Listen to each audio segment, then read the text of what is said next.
आप देख रहे हैं के न्यूज, खबरों का सारथी। नमस्कार, आप देख रहे हैं के न्यूज। मैं हूं आपके साथ सोनी चौहान। खबरों का रुख करें इस बीच बड़ी खबर दिल्ली से आपको बता दें, पहलवान विनेश फोगाट लड़ेंगी अब विधानसभा चुनाव। तो ये अहम खबर, बड़ी खबर सामने आ रही है। विधानसभा चुनाव लड़ेंगी विनेश फोगाट। पहलवान बजरंग पुनिया भी लड़ेंगे विधानसभा चुनाव और हरियाणा से कांग्रेस के टिकट पर चुनाव लड़ेंगे। तो दोनों ने दिल्ली में नेता विपक्ष राहुल गांधी से मुलाकात की है और पहलवानों के जरिए बीजेपी को घेरने की तैयारी कहा जा सकता है, क्योंकि जिस तरीके से लगातार पिछले कुछ दिनों में खबर आई और विनेश फोगाट लगातार किसानों का समर्थन करती हुई भी सड़कों पर नजर आई और अब विधानसभा चुनाव लड़ने की तैयारी। तो इसके जरिए बीजेपी को घेरने की कोशिश। दिल्ली से इस वक्त की बड़ी और अहम खबर।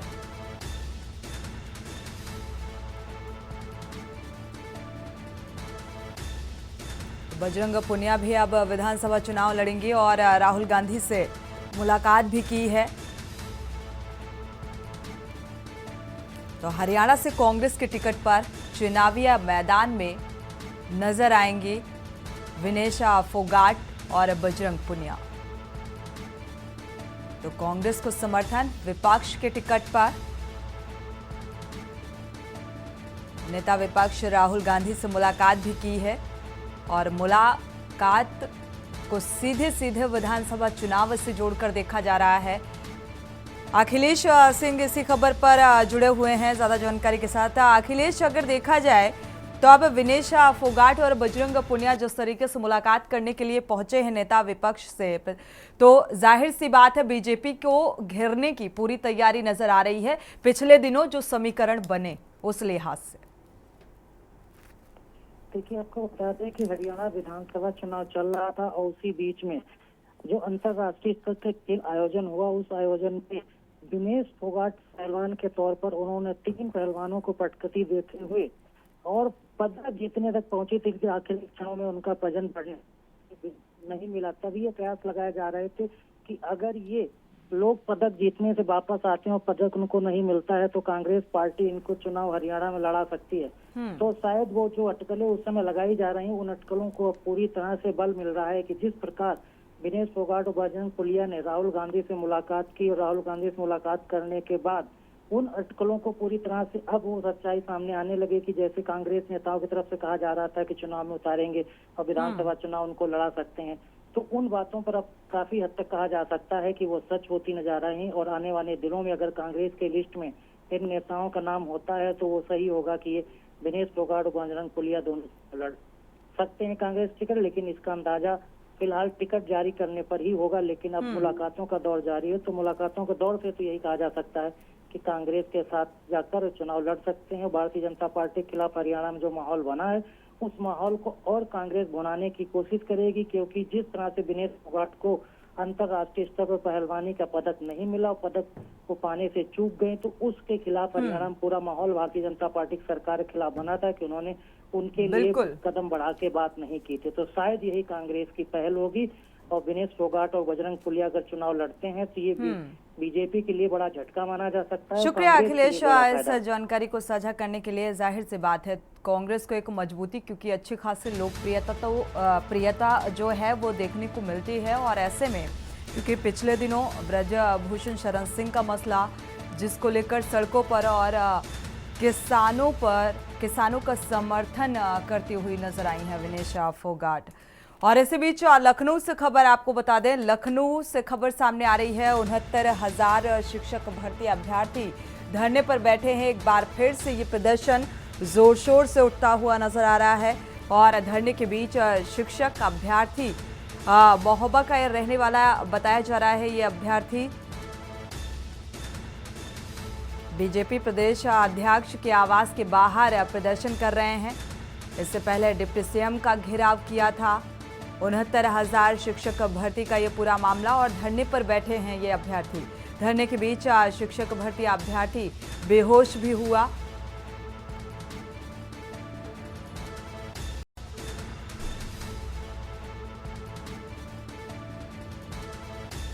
69,000 शिक्षक भर्ती का ये पूरा मामला एक बार फिर से तूल पकड़ता हुआ नजर आ रहा है नियुक्ति को लेकर, और अपनी मांगों पर ये अभ्यर्थी डटे हुए हैं और एक एक कर सामने इस बात की कि सीएम आवास का भी घेराव किया जाएगा। इससे पहले डिप्टी सीएम आवास के बाहर प्रदर्शन की तस्वीरें सामने आई थी और एक अभ्यर्थी इस बीच बेहोश भी हुआ, यानी कि कई ऑप्शन के दौरान जिनकी तबीयत खराब होती हुई नजर आ रही है, सीधा सीधा स्वास्थ्य पर असर, लेकिन अपनी मांगों को लेकर डटे हुए हैं, अड़े हुए हैं। लेकिन अभी भी ना तो शासन स्तर पर किसी तरीके का कोई आश्वासन निकलकर सामने नहीं आया है, और इन अभ्यर्थियों का ये कहना है कि जब तक आश्वासन नहीं मिलता है और नियुक्ति को लेकर कोई ठोस आश्वस्त नहीं होते हैं, तब तक ये प्रदर्शन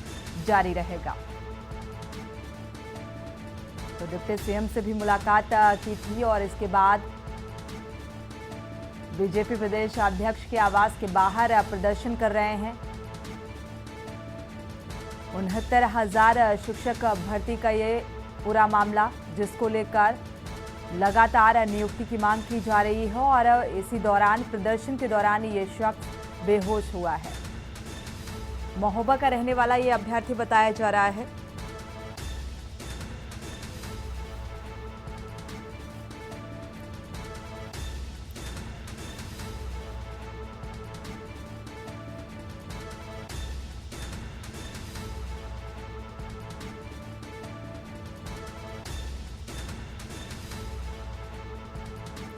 शिवा इसी खबर पर जुड़े हुए हैं ज्यादा जानकारी के साथ। शिवा, आप प्रदर्शन जहां पर हो रहा है, आपकी मौजूदगी है वहां पर, फिलहाल क्या कुछ माहौल देख पा रहे हैं? किस तरीके से अपनी मांगों पर अड़े हुए हैं? अभ्यर्थी की तस्वीर भी सामने आ रही है जो इस प्रदर्शन के दौरान बेहोश हो गया।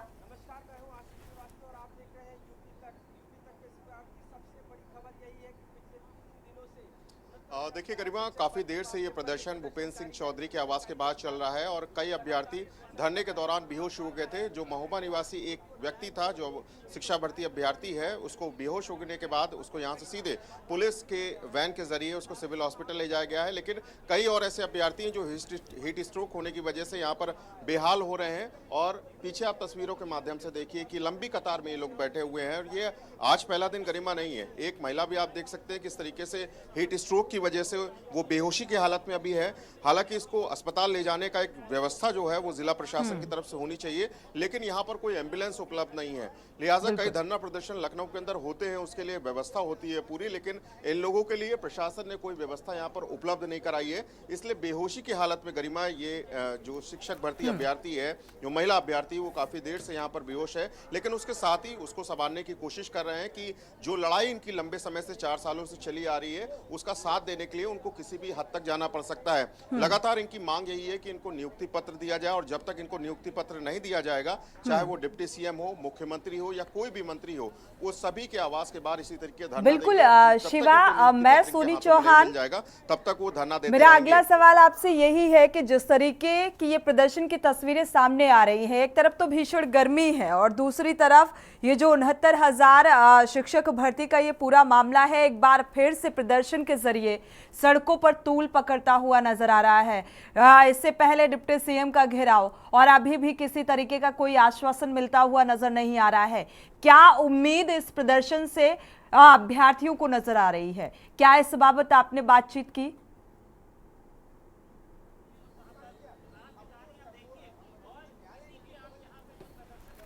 बिल्कुल, ये अभ्यर्थियों का यही कहना है कि लगातार अगर हम मंत्रियों की चौखट पर जाते रहेंगे तो शायद सरकार को एक आईना दिखाने की हम कोशिश करेंगे, और सरकार जो नियुक्ति पत्र देने का जो कवायद है उसको और थोड़ा जल्दी करेगी। और इसी बाबत सभी अभ्यर्थी लगातार एक एक करके उत्तर प्रदेश के अलग अलग जिलों से आते हैं और एक जगह इकट्ठा होकर के किसी मंत्री के आवास के बाहर वो धरना देने की कोशिश करते हैं कि जब भी सरकार चेताएगी इनके धरना प्रदर्शन की वजह से, तब हो सकता है कि जो नियुक्ति पत्र देने की जो प्रक्रिया है वो शायद और तेज हो पाए। आप फिर एक बार तस्वीरों के माध्यम से देखिए कि जहां तक आपकी निगाहें जाएंगी वहां तक इन अभ्यर्थियों का जो बैठने का जो कारवा है वो शुरू हो चुका था सुबह से ही, और आज ये पहला दिन नहीं है। पिछले 2 दिनों से ये पहले डिप्टी सीएम केशव मौर्य के आवास के बाहर, कल आशीष पटेल के आवास के बाहर, जो उनकी पत्नी अनुप्रिया पटेल केंद्रीय मंत्री हैं, अपना दल एस से राष्ट्रीय अध्यक्ष हैं पार्टी की, वो लगातार इन अभ्यर्थियों का साथ भी दे रहे हैं और इन अभ्यर्थियों की आवाज को लेकर के उन्होंने आगे भी बातचीत की है। तो तमाम तरीके की जो कवायद है सबकी तरफ से हो ही रही है और इन लोगों की लगातार चिंता इसी बात पे कि अगर पूरा मामला अगर सुप्रीम कोर्ट गया सरकार की तरफ से तो इनकी भर्ती प्रक्रिया अटक जाएगी और जो लड़ाई इन्होंने 4 साल पहले शुरू की थी वो लड़ाई वहीं पर फिर से रह जाएगी। हमारे साथ महिला अभ्यर्थी हैं, आप ये बताइए कि आपको डर क्या है कि जब मुख्यमंत्री ने कह दिया कि आपकी 3 महीने के अंदर भर्ती हो जाएगी, तो अब डर क्या है? मुख्यमंत्री जी ने तो 2.5 साल पहले भी लिस्ट निकलवाई थी, उन्होंने कहा था आपके साथ न्याय होगा और 1 हफ्ते के अंदर आपको आपका नियुक्ति पत्र मिल जाएगा। तब नहीं मिला तो अब क्या गारंटी है कि हमको मिल जाएगा? इसलिए हम अपना प्रोटेस्ट कर रहे हैं, अपना धरना दे रहे हैं। केशव मौर्य ने भी आपको आश्वस्त किया है, कल आशीष पटेल ने भी आपको आश्वस्त किया था कि हम आपके साथ हैं और आपको सरकार से मदद मिलेगी, आपको नियुक्ति पत्र मिलेगा। उसके बावजूद भी अगर धरना करना सड़कों पर, आश्वासन नहीं चाहिए हमें, हमारा नियुक्ति पत्र चाहिए, हमें न्याय चाहिए। हमारी जगह यहाँ सड़कों पे नहीं है। अगर वो आश्वासन तो हमें वो 4 साल से दे रहे हैं, हमें अब हमारे नियुक्ति पत्र दे दें, हम अपने विद्यालयों में जाएं, हमें न्याय दे दें। जाए तो आश्वासन पा रहे नए शिक्षक अभ्यर्थियों को भरोसा नहीं है और शायद इसीलिए ये प्रदर्शन करने को मजबूर हैं और सड़कों पर नजर आ रहे हैं। शिवा, शुक्रिया इस तमाम जानकारी को साझा करने के लिए। इस खबर पर नजर बनाए रखिएगा, आगे आपसे अपडेट लेते रहेंगे। देखा जाए तो आश्वासन तो मिल रहे हैं कि भाई 3 महीने के अंदर ये भर्ती नियुक्ति पत्र मिल जाएंगे, भर्ती प्रक्रिया पूरी कर ली जाएगी, लेकिन इस भरोसे पर अभ्यर्थियों को विश्वास नहीं है और इसीलिए प्रदर्शन करने को मजबूर है।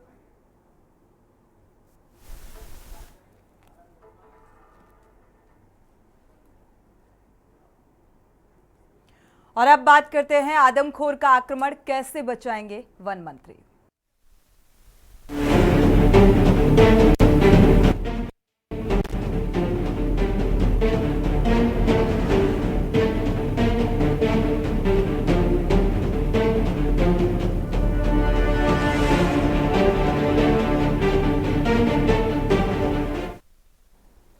उत्तर प्रदेश के बहराइच जिले में आदमखोर भेड़ियों का आतंक थमने का नाम नहीं ले रहा है। मंगलवार को भी वन विभाग भेड़ियों को पकड़ने में नाकाम साबित हुआ और इस बीच भेड़िया लगातार हमलावर हैं। आलम यह है कि जिले के महसी तहसील के 35 गांवों में माताएं रत जगा करने को मजबूर हैं, अपने बच्चों को सुरक्षा करने को मजबूर हैं। पुरुष पहरेदारी करते हुए नजर आ रहे हैं और उधर जो मुख्यमंत्री योगी आदित्यनाथ हैं, भेड़ियों के हमले को लेकर नाराजगी जताते हुए स्पष्ट कर दिया गया है उनकी तरफ से कि अगर पकड़ में नहीं आ रहे हैं तो गोली मार दो। और वन मंत्री अरुण सक्सेना खुद ऑपरेशन भेड़िया की मॉनिटरिंग के लिए बहराइच पहुंच गए हैं। उनके साथ प्रभारी मंत्री संजय निषाद भी पहुंचे हुए हैं। बहराइच पहुंचकर दोनों मंत्री ऑपरेशन भेड़िए की समीक्षा करने में जुटे हैं। ऑपरेशन भेड़िया की समीक्षा बैठक में वन अधिकारियों के साथ डीएम, एसपी सब एक्टिव हो चुके हैं। लेकिन इन सबके बावजूद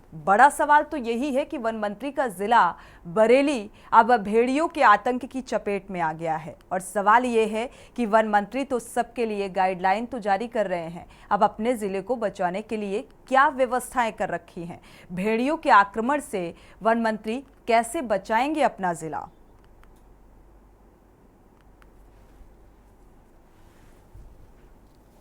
बहराइच में लगातार भेड़िए का आतंक देखा गया है और उसके बाद से अब सीतापुर में भी सामने निकल के आ रही हैं। ऐसे में बातचीत करने के लिए वन मंत्री हमारे साथ में हैं अरुण सक्सेना जी। सर, बहराइच में जिस तरीके से आपने ऑपरेशन किया, आप वहां पर पहुंचे, फिर उसके बाद से अपने 4 भेड़ियों को अब तक जो है पकड़ लिया गया है, बाकी 2 फरार चल रहे हैं। कहाँ से आ रहे हैं, क्या है इनका रूट मैप? देखिए, ये भेड़िए जंगल से आए हैं। चीज़ ये है, पानी बहुत बढ़ता, बाढ़ आई, जंगल में पानी काफ़ी भर गया और भेड़िया नाद में रहता है, उसमें पानी भर गया, इसलिए वो सूखी जगह पे आ रहा है। अब वो इधर आ रहा है, यहाँ पर उसे छोटे बच्चों का शिकार आसानी से हो जाता है। तो हमने लोगों से ये कहा कि भेड़िया है ज़रूर, लेकिन घबराओ नहीं, परेशान मत हो, हिम्मत से काम लो, हाथ में रखो लाठी। महिलाओं से कहा है कि अपने घर की दरवाज़ा बंद रखें, बच्चों का विशेष ख्याल रखें और अकेले दुकेले किसी को भी जाने को मना किया है। एक साथ जाओ, 2-3-4 लोग जाओ और हाथ में लाठी रखो। खुले में शौच के लिए ख़ास तौर से मना किया गया है। रात में गली मोहल्लों में लाइट के लिए कहा गया है कि वहाँ पे विद्युत कटौती न की जाए ताकि रात में लाइट रहे। आंगनबाड़ी और आशा वर्कर से कहा गया है महिलाओं को समझाएं कि बच्चों का ज़्यादा ख्याल रखें, बच्चों को इधर उधर ना छोड़ें, अपने घर की कुंडी ना खुली रखें और बहुत एहतियात रखें। एक चीज़ और, जब सबसे पहले जब उसके पंजे के निशान जब पाए गए थे उसके बाद कोई कार्रवाई नहीं वन विभाग की टीम ने किया, ना मौके पे पहुंचती है। जब सीएम आवास तक इसकी बात पहुंच जाती है फिर उसके बाद हरकत में आपकी टीम आती है, पहले नहीं अलर्ट होना चाहिए था सर? देखिए, इस बार पहले से भी अलर्ट थे। पहला भेड़िया 2 अगस्त को ही पकड़ गया, उसके बाद एक और पकड़ा गया, फिर एक और पकड़ा गया और फिर लेकिन इंसिडेंसेस हो रहे थे तो हम आदरणीय मुख्यमंत्री योगी आदित्यनाथ जी जो बहुत संवेदनशील है, उन्होंने हमें तुरंत भेजा, हम भी गए, पूरा स्टाफ गया, 12 टीमें लगाई गई। जो सबसे खूंखार भेड़िया था जो पकड़ में नहीं आ रहा था वो पकड़ में आ गया। अभी 2 भेड़िया और हैं, वो भी पकड़े जाएंगे। सीतापुर में भी खबरें आ रही हैं कि भेड़िए का जो है चिन्ह जो है पाए गए हैं और उसने किसी पे अटैक भी किया 2-3 लोगों पे। उसके लिए हमने तुरंत वहाँ पे अलर्ट कर दिया है कि उसको देखो क्या वाकई में भेड़िया है और है तो उसको पकड़ो। हमारे साथ में वन मंत्री अरुण चौहान सक्सेना जी, जिनका साफ तौर पे कहना है कि नई मॉनिटरिंग की जा रही है, साथ में जो जंगल के चारों ओर जो है हल्की सी करंट लगाई जाएगी जिससे कि अगर कोई जानवर अगर आता है तो उसे हल्की सी करंट लगती है तो फिर वो नहीं निकल पाएगा। कैमरामैन तिवारी के साथ में संदीप मिश्रा, के न्यूज़, लखनऊ। तो वन मंत्री के जिले में भेड़िए का आतंक इस कदर कि लोग खौफ के साए में जीने को मजबूर हैं और चुनौती बड़ी है वन मंत्री जी के सामने भी, क्योंकि अब इस भेड़िए से यहाँ के रहने वाले लोगों को कैसे निजात दिलाई जाए ये अपने आप में एक बड़ा सवाल है, क्योंकि पिछले करीब 22-25 दिनों से लगातार जो खबरें सामने आ रही हैं उसके बाद अब जाके वन मंत्री भी जमीनी स्तर पर एक्टिव होते हुए नजर आ रहे हैं। और चूंकि सूबे के मुखिया की नजर है, क्योंकि भेड़िए का आतंक इस कदर है, कई लोग इसका शिकार हो चुके हैं, तो जाहिर सी बात है जब मुखिया की सक्रियता नजर आई तो वन मंत्री भी गंभीर नजर आ रहे हैं। हमारे साथ खास मेहमान भी जुड़ चुके हैं, इसी को लेकर चर्चा करते हैं। अविरल मलिक जी हैं बीजेपी प्रवक्ता, आपका बहुत बहुत स्वागत है इस चर्चा में जुड़ने के लिए।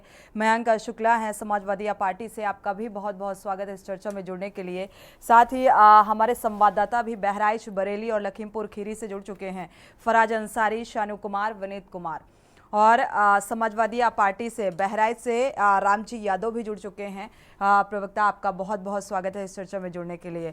प्रतिक्रिया लें उससे पहले थोड़ा सा अपडेट साझा कर लेते हैं, अपने संवाददाताओं का रुख करेंगे बहराइच का, फराज अंसारी का। फराज, अगर देखा जाए बहराइच में किस कदर अभी खौफ देखने को मिल रहा है और लोग क्या अपनी सुरक्षा खुद ही करने को मजबूर हैं? जी बिल्कुल सोनी, मैं बताना चाहूंगा जनपद बहराइच की तहसील महसी के लगभग 50 गांव इस वक्त नरभक्षी भेड़िए के आतंक के साए में जीने को मजबूर हैं।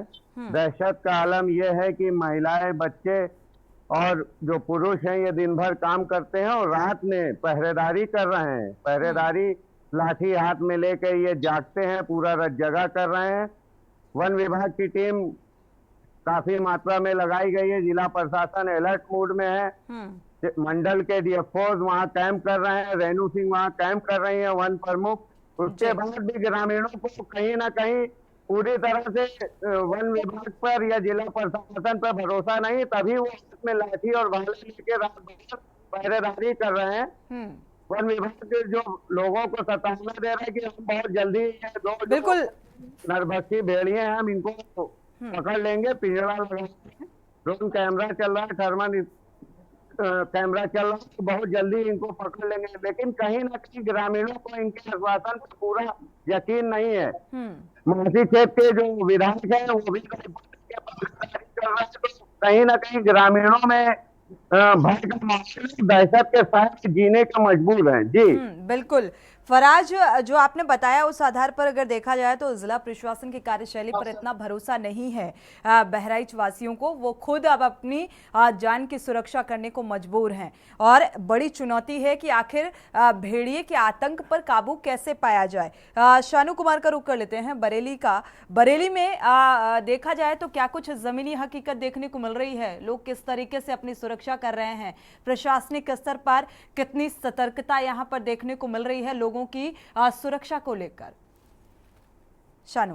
देखिए सोनी, निश्चित तौर पे जिस तरीके से अब तक देखा गया कि और उत्तर प्रदेश के और जिले यानी कि बहराइच और सीतापुर में लगातार आदमखोर भेड़िए का आतंक देखने को मिला और कई लोगों की वहां पर जान गई और सबसे ज्यादा जान गंवाने वाले उसमें सिर्फ और सिर्फ छोटे बच्चे थे। लेकिन अब तस्वीर कुछ और है। पहले की बात करी जाए तो खुद वन मंत्री ने इसकी कमान संभाली, बहराइच में जाकर के निरीक्षण किया, तमाम सीसीटीवी कैमरास वहां पर लगाए गए, लेकिन हल अभी तक कुछ नहीं निकल सका है। अब बरेली की बात कर लें तो बरेली शहर से करीब 40 किलोमीटर की जो कि जगह बहुत जंगली एरिया है, बहुत घना एरिया है, पेड़ पौधों का इलाका है, यानी कि बहेड़ी जो तहसील है वहां का गुड़वारा गांव है, वहां पर जो है एक भेड़िए ने जो है आतंक जोत रखा है और साफ तौर पर से एक महिला इसकी शिकार हुई है और एक युवती, और दूसरी तरफ जो महिला के जो जख्मी हुई और उसके पति ने जब उसको बचाने का प्रयास किया तो कहीं ना कहीं उस भेड़िए ने उस पर भी हमला बोला और साफ तौर पर से जो महिला है जिसका नाम मुन्नी देवी है उसने खुद के न्यूज पर अपना बयान दिया है और एक्सक्लूसिव बयान में उसने कहा है कि जिस तरीके से बरेली जिले के अधिकारी कह रहे हैं कि हमने निरीक्षण करा तो वहां पर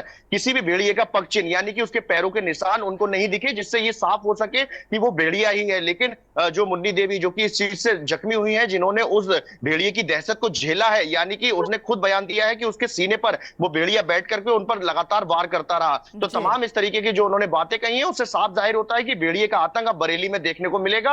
और अगर अभी भी वन विभाग यानी कि जो वन विभाग के अधिकारी हैं वो लगातार अगर इस पर मॉनिटरिंग नहीं करते हैं तो कहीं ना कहीं इसका नतीजा बरेली की शहर की जनता है उसको भी भुगतना पड़ेगा। फिलहाल मुन्नी देवी के पैरों के निशान ये साफ जाहिर करते हैं कि बहेड़ी के जो दो दांत होते हैं यानी कि जो बहेड़ी है उसमें जिस तरीके से भेड़िए ने जो आतंक दिखाया है वो लगातार जिस तरीके से वो हमला करता है, गले पर हमला करता है, वो दांतों से दे सकते हैं। बिल्कुल शानू, यहाँ पर जो मुन्नी देवी की प्रतिक्रिया निकलकर सामने आई है या जिस कदर भेड़िए का आतंक यहाँ पर थमने का नाम नहीं ले रहा है, लोग घर से निकलने में अब कतराने लगे हैं, डर इतना ज्यादा लोगों के जहन में व्याप्त है। विनीत कुमार हमारे साथ लखीमपुर खीरी से और रविशंकर भी जुड़ चुके हैं रामपुर से संवाददाता। विनीत कुमार का रुख करेंगे लखीमपुर खीरी का। विनीत, अगर लखीमपुर खीरी की बात की जाए तो क्या लगता है यहाँ पर खौफ किस कदर हावी है लोगों के जहन में भेड़िए को लेकर, कैसे सुरक्षा? देखिए सोनी, आपको बता दें जहां बहराइच में जो भेड़ियों का खौफ है, जहां 35 गांव जो है बहराइच में जो है खौफजदा है, तो वहीं लखीमपुर खीरी जिले में बाघ की दहशत में इमलिया गांव जी रहा है, जहां इमलिया गांव के ग्रामीण रात रात मसाल जुलूस निकाल कर जागते रहो के आलाप लगाते हुए नजर आ रहे हैं। तो वहीं जहां एक तरफ बाघ के दहशत के कारण इमलिया गांव के ग्रामीण जी रहे थे, तो वहीं दूसरी तरफ लुधौरी वन रेंज में तेंदुए ने दस्तक दे दी है, जहां बता दें कि बीती देर रात एक गन्ने के खेत में ग्रामीणों ने तेंदुए को देखा है, जिसका वीडियो जो है वायरल हुआ है, जिस इलाके में दहशत का माहौल है। बता दें कि बीते दिन वन मंत्री अरुण सक्सेना लखीमपुर खीरी आए थे और उन्होंने वन विभाग के अधिकारियों और कर्मचारियों के साथ समीक्षा बैठक की थी। इस दौरान उन्होंने निर्देश दिए हैं कि बाघ को ट्रैंक्विलाइजर कर उसे पकड़ा जाए और इसके लिए उन्हें वन विभाग को मंजूरी भी मिल गई है। सोनी, बिल्कुल ठीक है। इसके बाद अभी ब्रेक का वक्त हो रहा है, इसके बाद वापस लौटेंगे तो रामपुर का रुख करेंगे और जो गेस्ट हमारे साथ जुड़े हुए हैं उनकी भी प्रतिक्रिया साझा करेंगे। वक्त एक छोटे से ब्रेक का, लौटेंगे। आप देख रहे हैं के न्यूज, खबरों का सारथी।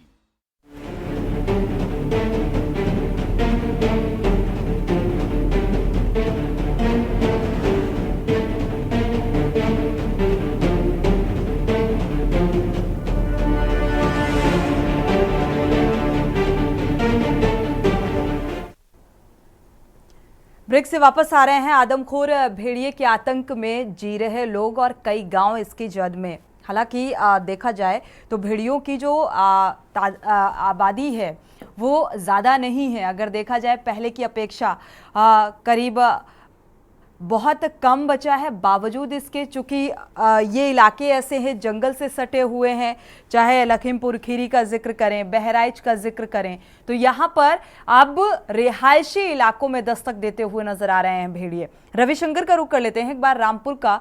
रविशंकर हमारे साथ संवाददाता जुड़ चुके हैं। रविशंकर, रामपुर में भेड़िए का खौफ क्या देखने को मिल रहा है? बिल्कुल सोनी, निश्चित तौर पर जिस तरीके से जंगली जानवरों का आतंक उत्तर प्रदेश के कई जनपदों में देखने मिल रहा है, चाहे वो सुल्तानपुर की बात करें या बहराइच की बात करें या फिर सीतापुर की बात करें, लगातार जो आदमखोर जानवरों का आतंक है वो निश्चित तौर पर बढ़ता दिखाई दे रहा है। लेकिन जनपद रामपुर में भी दो तेंदुओं का आतंक दिखाई दिया था और इन दो तेंदुओं ने जो अपनी दहशत लोगों में फैलाई थी उसका असर भी देखने मिला था। लेकिन तत्परता दिखाते हुए वन विभाग ने इन दोनों तेंदुओं को 24 घंटे के अंदर इनका रेस्क्यू किया था और दोनों को जंगल में छुड़वाया गया है। लेकिन निश्चित तौर पर जो जंगली जानवरों की भयावहता है और जो इनका खौफ है, वो रामपुर वालों ने देखा है कि किस तरीके से ये आदमखोर जानवर आम लोगों पर हमला करते हैं, उनके पालतू जानवरों पर हमला करते हैं, छोटे छोटे बच्चे खौफ में आ जाते हैं। यहाँ तक कि जो स्कूल जाने वाले बच्चे होते हैं उनमें काफी खौफ देखने मिलता है।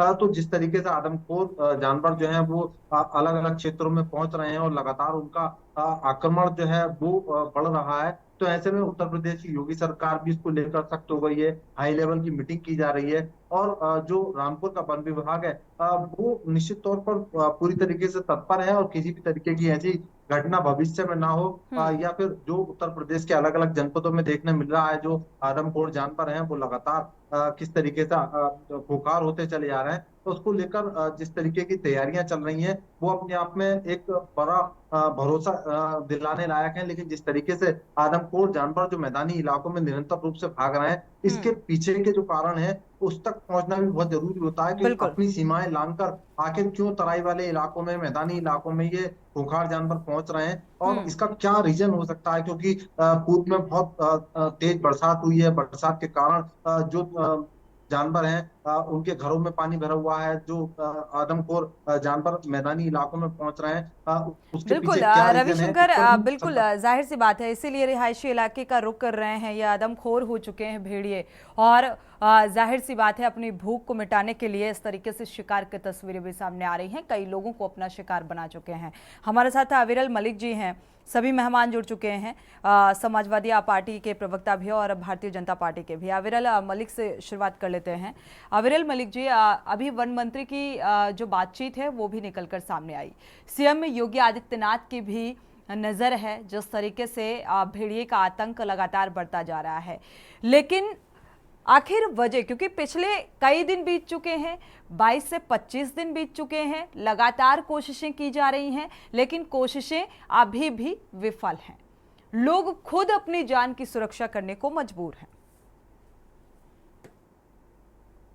जी देखिए, जहां तक कोशिश विफल होने की बात है तो कोशिश विफल बिल्कुल नहीं होगी, निश्चित रूप से सफल होगी। और जहां तक इस विषय का सवाल है तो जिस तरीके से वन मंत्री जी इस पर मॉनिटरिंग कर रहे हैं, खुद नजर बनाए हुए हैं, और जिस तरीके से माननीय मुख्यमंत्री योगी आदित्यनाथ जी के द्वारा इस विषय की मॉनिटरिंग की जा रही है, तो सबको मालूम है कि एफर्ट्स सरकार के द्वारा निरंतर जारी हैं, लेकिन लोगों को भी सतर्कता बरतने की आवश्यकता है। जिस प्रकार से माननीय मंत्री जी के द्वारा कहा गया, खुले में शौच आदि जाना गलत है, इस प्रकार से नहीं जाना चाहिए, और उसके साथ साथ अगर कहीं अकेले जा रहे हैं तो लाठी लेकर ही जाना चाहिए अपनी आत्मरक्षा के लिए, अपनी सुरक्षा हेतु। और जो सरकार की बात है तो सरकार निश्चित रूप से एफर्ट्स कर रही है और निश्चित रूप से वो रंग लाएंगे और सफल होंगे। चलिए, लेकिन ये कब तक, ये अपने आप में सवाल है। मयंक शुक्ला जी का रुख कर लेते हैं, समाजवादी पार्टी के प्रवक्ता हैं। मयंक शुक्ला जी, आपका रुख करेंगे, आपकी प्रतिक्रिया इस मामले में, क्योंकि पिछले कई दिनों से ये आतंक लगातार कम होने की बजाय बढ़ता जा रहा है, और जैसा कि अविरल मलिक जी कह रहे हैं, भारतीय जनता पार्टी के प्रवक्ता, कि भाई जो प्रयास है सरकार का वो सफल होगा, लेकिन कब तक ये पता नहीं। देखिए, सरकार जो है वो ट्यूबलाइट की तरह हो गई है। जो पुराने जमाने में जब ट्यूबलाइट होती थी तो 2-3 बार जब डिप पर मार जाती थी उसके बाद जलती थी, यही स्थिति योगी सरकार की है। दूरदर्शिता के नाम पे, दूरदृष्टि के नाम पे सरकार बिल्कुल शून्य है। जब कोई आपदा आ जाती है उसके बाद कागजी कार्रवाई करना, उस पर टीम गठित करना, ये सब ड्रामा करते हैं ये लोग। आप कि जब कोई आपदा आने को होती है, मान लीजिए भारी बारिश हुई, तो वन मंत्री का और वन विभाग का क्या काम होता है? उसको सभी तरीके से सचेत रहना। बरेली में ही वन क्षेत्र जहाँ के वन मंत्री हैं, देखिए जानवर शहरों की तरफ क्यों आ रहे हैं, इसकी एक वजह वन क्षेत्र का भी कम होना है। बरेली में जहां के वन मंत्री, वहां 0.08% वन क्षेत्र रह गया है। क्या वन क्षेत्र को बढ़ाने का काम सरकार का नहीं है?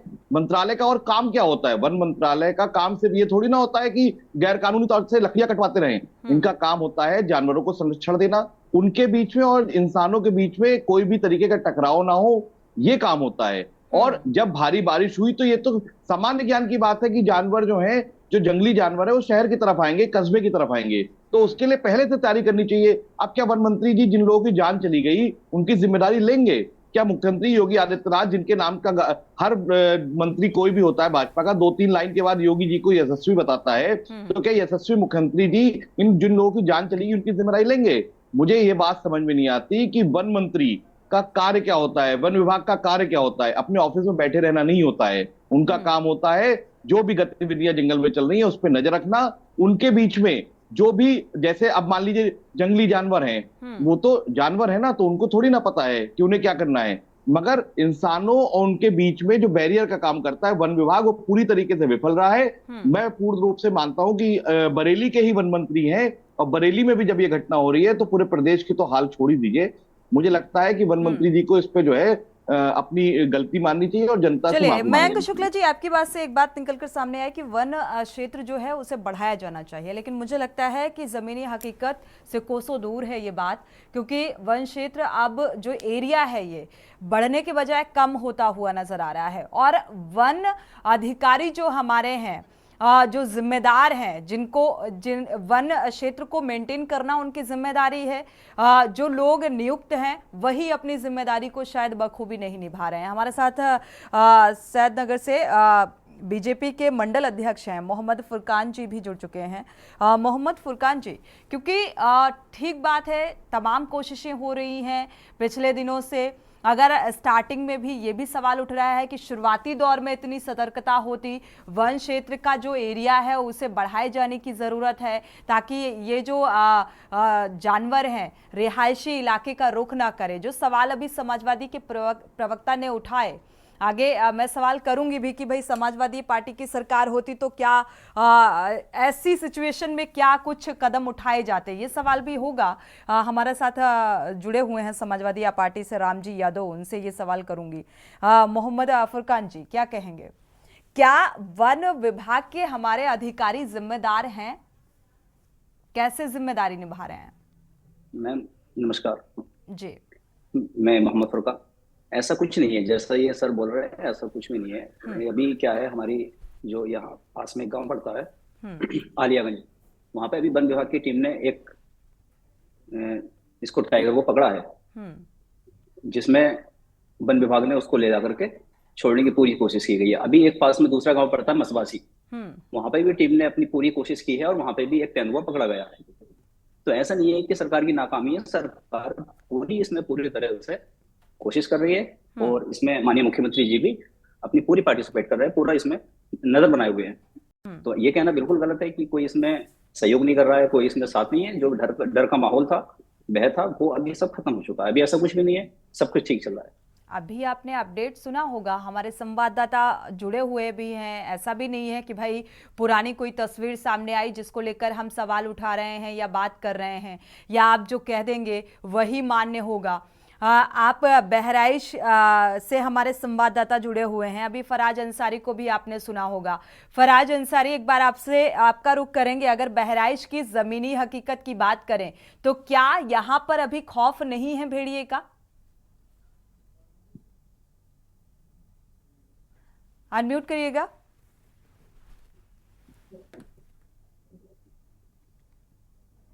हेलो जी, फराज, आपको आवाज मिल पा रही है क्या? क्योंकि भारतीय जनता पार्टी के जो प्रवक्ता हैं उनका भाई मोहम्मद फुरकान जी कह रहे हैं कि नहीं, ऐसा कोई माहौल नहीं है, कोई डर का माहौल नहीं है। जी बिल्कुल सोनी, साफ तौर से ये बताना चाहेंगे कि जनपद बहराइच के मासी तहसील के लगभग 50 गांव के ग्रामीण ये रात में पहरेदारी क्यों कर रहे हैं? बड़ा सवाल है। आपके मासी क्षेत्र के विधायक जी राइफल लेके अब पूरी टीम के साथ वहां जा रहे हैं, क्यों जा रहे हैं? दहशत नहीं है? अगर दहशत नहीं है तो ये वन विभाग जो दावे कर रहा है उसके बाद भी ये ताबड़तोड़ जो घटनाएं हो रही है, आदमखोर भेड़िया बच्चों के साथ अब बुजुर्ग महिलाओं को निशाना बना रहा है, 10 मौतें हो जाती हैं, दहशत की वजह नहीं है। तो लगातार यहाँ पे दहशत के साए में लोग हैं। ग्रामीण क्षेत्रों में लोग दिनों में अपने खेतों में जाने से डर रहे हैं। जो मजदूरी वाले लोग हों दिन भर मजदूरी कर रहे हैं और रात को वो अपने बच्चों अपने परिवार की हिफाजत के लिए पूरी रात रज्जागर कर रहे हैं और वो पूरे क्षेत्र में घूम रहे हैं। चैन की नींद लेना दुश्वार है। दहशत की वजह ये है। बिल्कुल वन मंत्री मोहम्मद फुरकान जी, हैं। अब आपको समझ में आया होगा क्योंकि शायद जी, बंद कमरे में बैठकर बाहर क्या माहौल चल रहा है या क्या माहौल बना हुआ है उसका अंदाजा नहीं होता है। जब आप बाहर निकलेंगे, जमीनी हकीकत को देखेंगे, तब शायद आपको पता चलेगा कि लोग बहराइच, बरेली, लखीमपुर और रामपुर में किस तरीके से लोग दहशत के साए में जीने को मजबूर हैं। और लगातार खबरें भी सामने आ रही हैं। आप घर के बंद कमरे में भी अगर न्यूज़ चैनल लगाकर देखेंगे तो आपको ज़मीनी हकीकत काफ़ी हद तक पता चल जाएगी। हमारे साथ रामजी यादव जी भी जुड़े हुए हैं समाजवादी पार्टी से। रामजी से शायद संपर्क टूट गया है। हमारे और भी संवाददाता हैं और साथ ही भारतीय जनता पार्टी के प्रवक्ता हैं अविरल मलिक जी का एक बार रुख कर लेते हैं, इसके बाद रुख करेंगे बरेली का। अविरल मलिक जी, क्योंकि अभी सीएम योगी आदित्यनाथ ने कहा है कि भाई लगातार लोगों की जानें जा रही हैं, लगातार लोग जो हैं वो डरे हुए हैं, सहमे हुए हैं और अगर नहीं पकड़ में आ रहा है भेड़िया तो उसको गोली मार दी जाए। क्या ये समस्या का समाधान है? जी देखिए, लोगों की जान बचाना अत्यंत आवश्यक है, लोगों को सुरक्षित रखना अत्यंत आवश्यक है। ये हमारी जिम्मेदारी निश्चित रूप से है और इसको हम निभा रहे हैं, भली भांति हमारे द्वारा निभाई जा रही है। लेकिन जहां तक प्रश्न है, जिस प्रकार से अभी समाजवादी पार्टी के प्रवक्ता यहां मौजूद थे, तो समाजवादी पार्टी के प्रवक्ता इस विषय में भी राजनीति ढूंढ लाए। इस विषय में भी जिस प्रकार से इस विषय का पॉलिटिसाइजेशन कर रहे थे, जिस प्रकार से इस विषय को राजनीति में घसीट कर लाने का वो कार्य कर रहे थे, ये बेहद निंदनीय है, बेहद दुखद है। इनके कालखंड में क्या इस प्रकार की घटनाएं नहीं हुआ करती थी? जब अखिलेश यादव उत्तर प्रदेश के चीफ मिनिस्टर थे, तब क्या इस प्रकार की घटनाएं घटित नहीं हुई? तो उस विषय पर ये क्या बोलेंगे?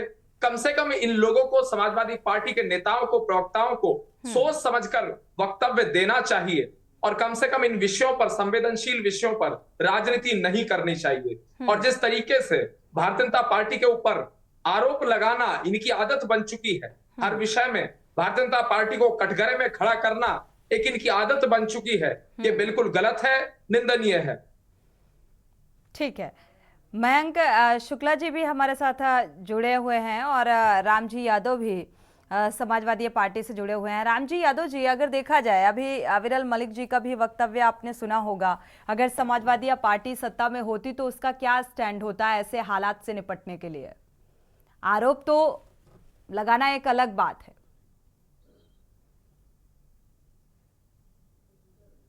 समाजवादी लोग सोनी जी हैं। समाजवादी पार्टी के माननीय राष्ट्रीय अध्यक्ष अखिलेश यादव जी मुख्यमंत्री तो ने लाइन सफारी बनाने का काम किया। हमारी भी सरकारें थी, हमारे यहाँ भी दुधवा नेशनल पार्क था, हमारी सरकार में मेहपुरवा जंगल था। नहीं, समाजवादी पार्टी ने अपने कार्यकाल में क्या किया या क्या योजनाएं चलाई वो नहीं जानना है। अभी जो हालात बने हुए हैं इससे निपटने के लिए क्या कदम उठाती अगर समाजवादी पार्टी सत्ता में होती? उसके लिए वन विभाग के कर्मचारी हैं, जिले का प्रशासन है, इनको पहले से तैयारी करनी चाहिए थी मैम। जब हमें पता है कि लखीमपुर हो गया, बहराइच हो गया, श्रावस्ती बॉर्डर है, यहाँ कभी बाघ, कभी चीता, कभी भेड़िया, इनका प्रकोप हमेशा बना रहा है, कोई पहली बार नहीं है। तो उस पर इनको तैयारी करके रखनी चाहिए थी, इन्होंने कोई तैयारी नहीं की। दूसरा ये है कि अभी भारतीय जनता पार्टी के प्रवक्ता कह रहे थे कि अरे भाई कौन क्या कर रहा है, आप कह रहे हो कोशिश की जा रही है, कंट्रोल किया जाएगा। अरे भाई जिनकी मौतें हो रही है, जिनका परिवार जा रहा है, जिनका बच्चा जा रहा है, जिनके घर के लोग जा रहे हैं, उनसे जाके आप हंसी में दर्द पूछिए। आपके ग्राउंड जीरो के रिपोर्टर साहब अभी बता रहे थे कि वहां रात में लोग चैन से सो नहीं पा रहे हैं आतंक के मारे, इनके विधायक जी बंदूक लेके घूम रहे हैं। अगर प्रशासन, वहां के लोग इतना अगर स्थिति सुधारने में सक्षम होते तो विधायक जी को बंदूक नहीं उठाना पड़ता। अविरल जी इस बात का जवाब देंगे क्या, फिर आगे बढ़े? जी अविरल जी, मेरी आवाज आप तक सुन पा रहे हैं बखूबी। देखिए, जिस प्रकार से रविशंकर जी समाजवादी पार्टी की ओर से हैं, या समाजवादी पार्टी के जो पूर्व के प्रवक्ता थे, वो अभी जब बोल रहे थे, तो जहां तक समाजवादी पार्टी का स्टैंड है, वो केवल एक ही है कि इस विषय का राजनीतिकरण किया जाए। कम से कम इस विषय को बख्श दीजिए, अन्य विषयों पर आप लगे हुए हैं। अविरल मलिक जी, समाजवादी पार्टी के प्रवक्ता को जवाब देने के साथ साथ इस बात का भी ध्यान रखिए कि वो तमाम लोग जो आपको देख रहे होते हैं, सुन रहे होते हैं, और आप भारतीय जनता पार्टी का प्रतिनिधित्व कर रहे हैं, तो उनको कैसे सेटिस्फाई किया जाए अपने जवाब से, इसका भी ख्याल रखिए।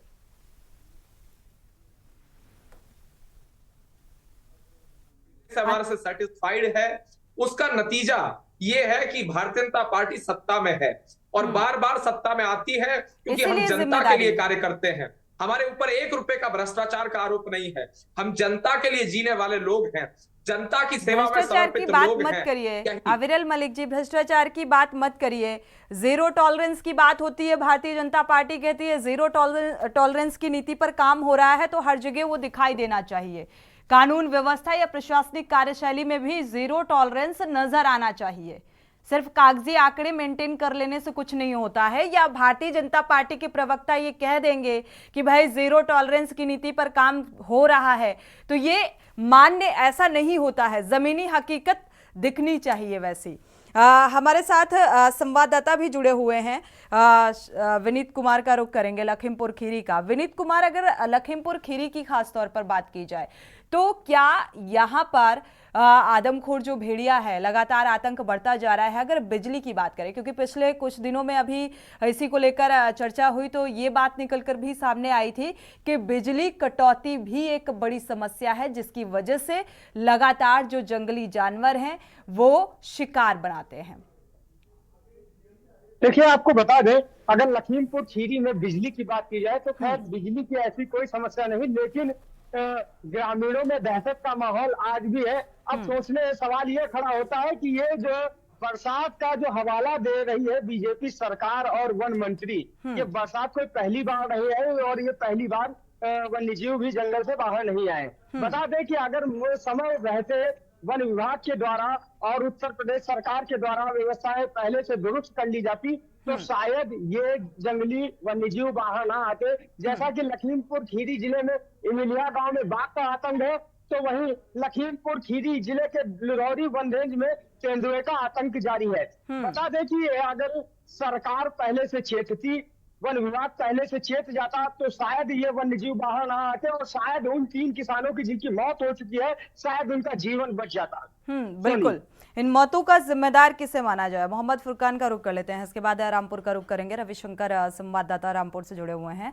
मोहम्मद फुरकान, अगर देखा जाए, जाहिर सी बात है, लगातार जो भेड़िया हैं, कहीं बाघ, कहीं भेड़िया, तेंदुआ, इनका आतंक देखने को मिल रहा है, और भेड़िए का शिकार ज्यादातर लोग हो रहे हैं। लोग डरे हुए हैं, सहमे हुए हैं, और खुद ही अपनी सुरक्षा करने को अब मजबूर हैं।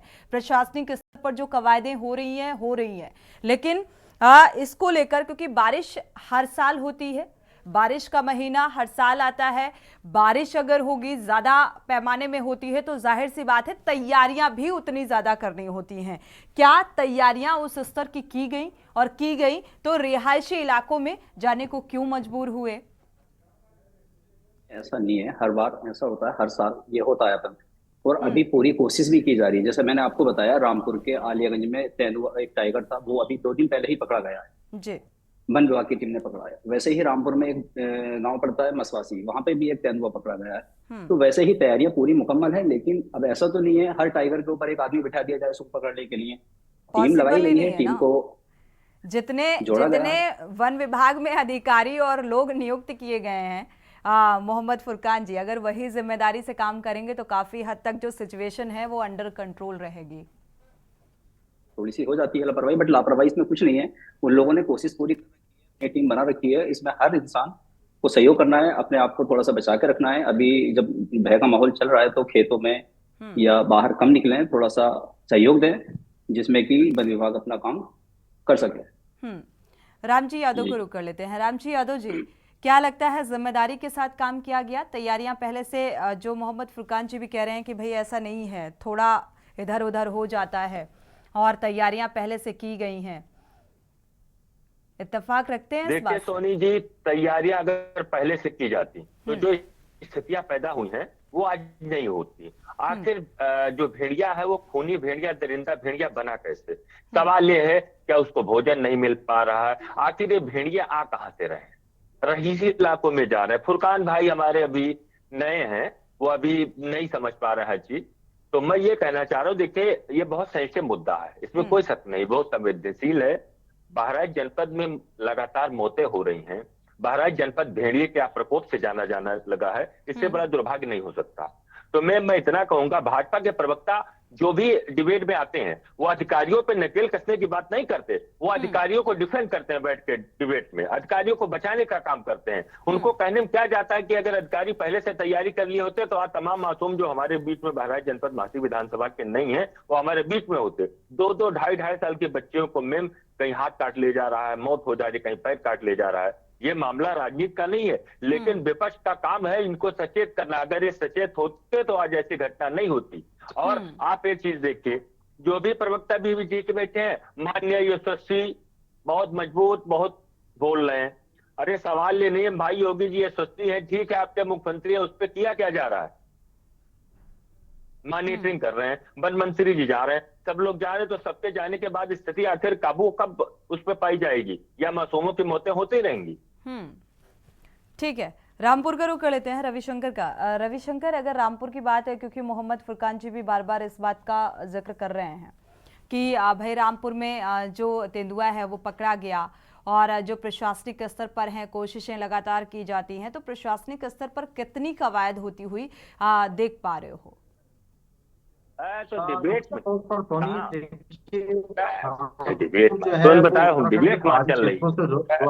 राज्य है और उत्तराखंड में ज्यादातर जंगली जानवरों का आवास है। जो चाहे रामनगर की बात करें, हल्द्वानी की बात करें, नैनीताल की बात करें, ये सब पहाड़ी क्षेत्र हैं और पहाड़ी क्षेत्रों से कहीं ना कहीं जो आदमखोर जानवर हैं वो सीमाएं लांघकर आते रहते हैं। पिछले दिनों भी देखा था कि भीषण बरसात हुई थी। भीषण बरसात के कारण उत्तराखंड के कई राज्यों में कई जनपदों में इस तरीके की तस्वीरें सामने आई थी कि बाढ़ के हालात का सामना करना पड़ा था। तो ऐसा नहीं है कि बाढ़ जो है सिर्फ मैदानी इलाकों में आती है, निचले इलाकों में आती है, पहाड़ी क्षेत्रों में भी बरसात का जो है भीषण प्रकोप देखने मिलता है, बाढ़ का प्रकोप देखने मिलता है। और ये जो जानवर हैं, जंगली जानवर हैं, ये कहीं ना कहीं भूख की तलाश में, भोजन की तलाश में, जैसे जैसे अपनी सीमा को लांघकर मैदानी इलाकों में पहुंचते हैं तो इनका रुख जो है वो तराई वाले क्षेत्र में होता है, यानी कि कॉमर्शियल एरिया में आ जाते हैं। और कॉमर्शियल एरिया में जब ये आते हैं, चलिए तो चलते चलते जान लेते हैं विरल मलिक जी से कि आखिर कब तक निजात मिल पाएगी आदमखोर भेड़िए से?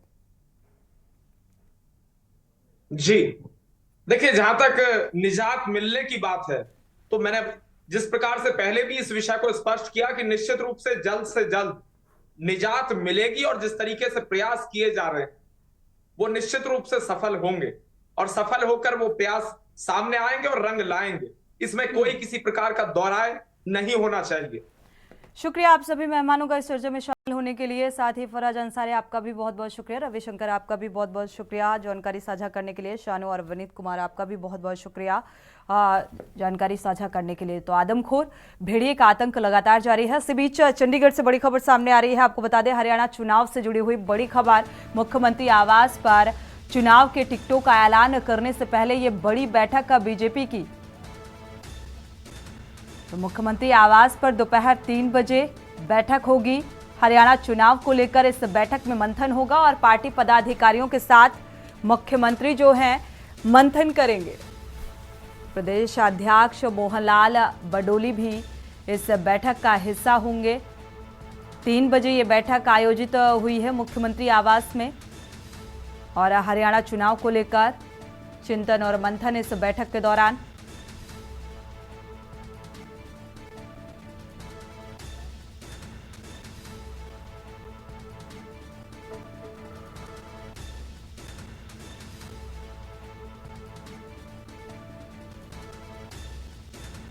चंडीगढ़ से इस वक्त की अहम खबर, टिकटों के ऐलान से पहले ये बैठक और एक ठोस रणनीति इस बैठक के दौरान बनाई जाएगी हरियाणा चुनाव को लेकर। पार्टी पदाधिकारी भी इस बैठक का हिस्सा होंगे, शामिल होंगे और चुनाव से संबंधित ये बैठक बेहद अहम। मुख्यमंत्री आवास में दोपहर 3 बजे ये बैठक आयोजित की गई है। पार्टी पदाधिकारी भी इसमें शामिल होंगे।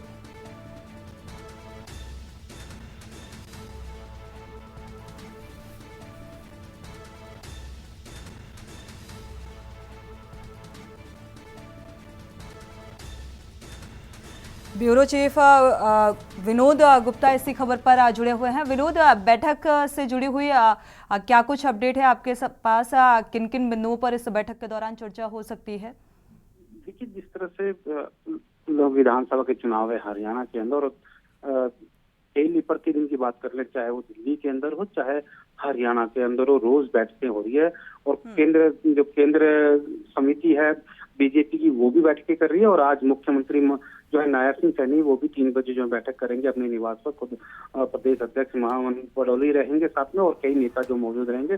और जो आज है, हो सकता है कि जो विधानसभा टिकटों को लेकर ऐलान होना है, कौन कौन किन किन को टिकट देनी, किसको नहीं देनी, किसकी टिकट मौजूदा जो मंत्री है चाहे नेता MLA है, उनकी टिकट कटी जानी है, उसको लेकर जो है आज हो सकता है कि फाइनल जो है बैठक होने जा रही है। और हो सकता है कि आज ही ऐलान देर शाम तक या देर रात तक हो जाए। शुक्रिया इस जानकारी को साझा करने के लिए। तो किन चेहरों को चुनावी मैदान में उतारा जाए और किसको टिकट दिया जाए, इस पर चिंतन मंथन किया जाएगा। इसी के साथ बुलेटिन में इतना ही। आगे खबरों के लिए आप देखते रहिए के न्यूज़ इंडिया। आप देख रहे हैं के न्यूज़, खबरों का सारथी।